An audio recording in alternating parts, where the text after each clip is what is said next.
दोस्तों, आज की कहानी का टॉपिक है, क्या दहेज के दोषी सिर्फ लड़के ही वाले?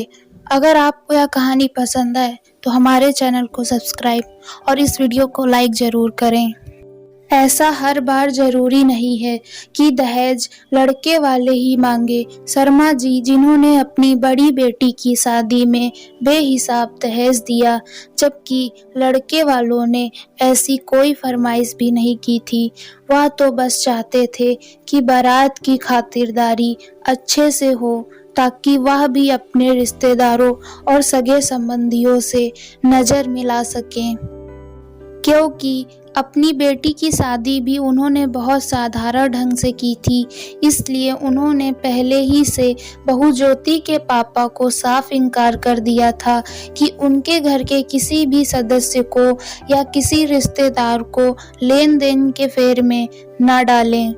जिसे जो भी देना होगा उसे वो खुद ही देंगे। पर ज्योति के पापा कहाँ मानने वाले थे। उनकी इज्जत का सवाल जो था, बेटी को भारी भरकम कपड़े और ज्वेलरी देना उनके हिसाब से उनका फर्ज था। साथ ही घर के हर सदस्य के कपड़े, उनके लिए एक अंगूठी, लड़के के लिए सोने की चैन वगैरह वगैरह, बड़ी लंबी लिस्ट तैयार रखी थी उन्होंने। जबकि उनकी बेटी, वो भी इन सब में कोई रुचि नहीं थी। वो भी यही मानती थी कि जब उसके माँ बाप ने उसे पढ़ा लिखा कर काबिल बना दिया है तो इन सब चीज़ों का क्या मतलब।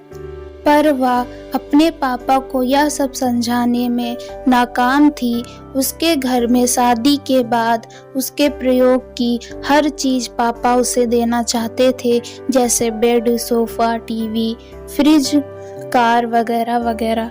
ज्योति यह बात भली भांति जानती थी कि उसके पापा ने यह सब बड़ी मेहनत से जोड़ा है, और फिर उसके बाद उसकी बहन पूजा और भाई अंकुर भी तो है। और जिस हिसाब से पापा उसकी शादी पर खर्च कर रहे थे, उसमें कहीं भी उसके छोटे भाई बहन की शादी या पढ़ाई की गुंजाइश नहीं थी।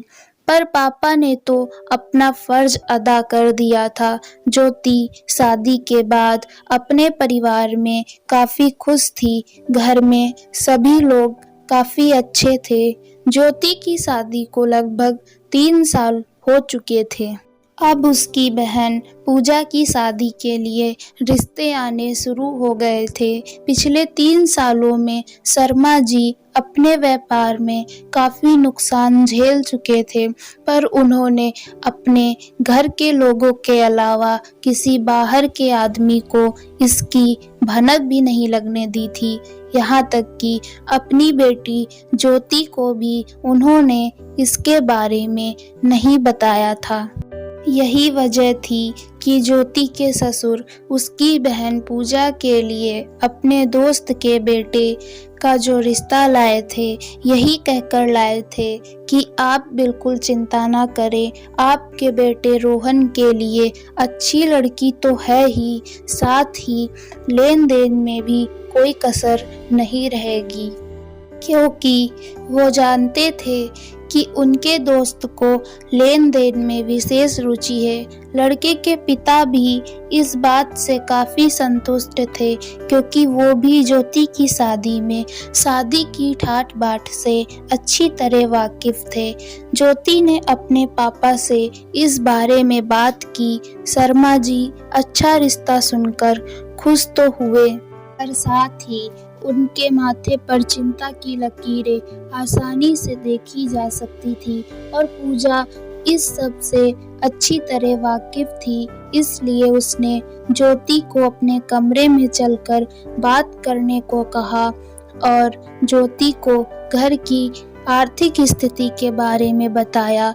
ज्योति ये सब सुनकर सन्न रह गई। वो पापा से पूछना चाहती थी कि क्यों उन्होंने इतने दिनों से उससे ये बात छुपाए रखी, पर शायद उसकी हिम्मत जवाब दे चुकी थी पापा से इस बारे में कुछ भी पूछने के लिए, क्योंकि जब उसने पीछे मुड़कर देखा तो पापा बाहर ही खड़े सब सुन रहे थे।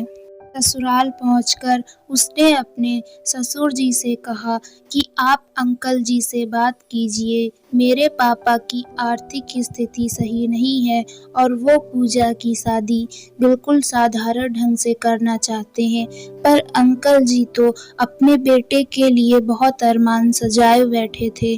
उन्होंने साफ-साफ रिश्ते के लिए मना कर दिया।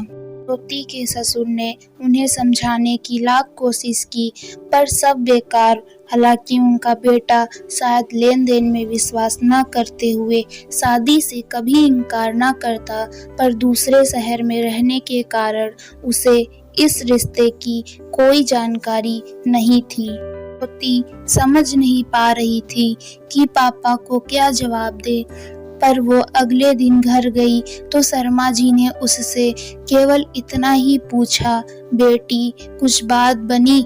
पर ज्योति की खामोशी सब कुछ कह चुकी थी। घर का हर सदस्य खुद को दोषी मान रहा था। ज्योति रिश्ता न करा पाने के कारण, पूजा रिश्ता न होने के कारण। शर्मा जी बिना कुछ कहे लॉबी में जाकर आराम से कुर्सी पर बैठ गए और सोचने लगे, काश उन्होंने ज्योति की शादी में थोड़ा सोच समझकर खर्च किया होता तो आज ऐसा बिल्कुल न होता। हालांकि वो अब दहेज से तौबा कर चुके थे, पर एक अच्छी शादी करने का हक तो रखते ही थे। ऐसे भी आजकल दहेज की मांग एक दूसरे को देखकर खुद को और बेहतर दिखाने के कारण ही तो बढ़ रही है। मेरा बेटा इतना पढ़ा लिखा तो है, उसे मिश्रा जी के लड़के से अच्छी लड़की और अच्छा दहेज भी मिलना ही चाहिए। गुप्ता जी ने बेटी की शादी में कार दी थी, तो हम कौन सा उनसे गरीब हैं जो अपनी बेटी को कुछ भी ना दें। इसी चक्कर में लड़के वाले और लालची हुए जा रहे हैं और लड़की वाले और भी मजबूर। आजकल चलन तो यही है कि भाई साहब हमारे घर में सब कुछ है, हमें कुछ नहीं चाहिए, लेकिन फिर भी अगर आप कुछ देना ही चाहते हैं तो अपनी बेटी और दामाद को बेशक दीजिए। आप जो भी देंगे आपकी बेटी ही उसे इस्तेमाल करेगी। आप अगर कार देंगे तो आपकी बेटी ही उसमें घूमेगी। हमें तो कोई ऐतराज नहीं है। शायद अगर दहेज का कीड़ा मर जाए तो लोग खुल के जी सकेंगे, अपनी बेटी को पढ़ा लिखा सकेंगे, खासकर वो लोग जो उनके जन्म होते ही उनकी पढ़ाई लिखाई या उनकी बाकी ज़रूरतों के बारे में नहीं सोचते, बल्कि शादी में लेन देन की फिक्र करने लगते हैं और उन्हें उसकी शादी में होने वाले बेहिसाब खर्च की चिंता भी नहीं करनी पड़ेगी। देखते ही देखते मिश्रा जी शर्मा जी के यहाँ अपने बेटे रोहन का रिश्ता लेकर जाते। पूजा बहुत ही खुश हो जाती। मिश्रा जी कहते, शर्मा जी आपको जैसी शादी करनी है करिए, मुझे तो बस अपने घर की लक्ष्मी यानी आपकी बेटी चाहिए और कुछ नहीं। 2 हफ्ते बाद पूजा रोहन की शादी हो जाती। सभी खुशी खुशी रहने लगते हैं। दोस्तों, आपको यह कहानी कैसी लगी हमें कमेंट करके ज़रूर बताएं। अगर आपको यह कहानी पसंद आई हो तो हमारे चैनल को सब्सक्राइब और वीडियो को लाइक ज़रूर करें।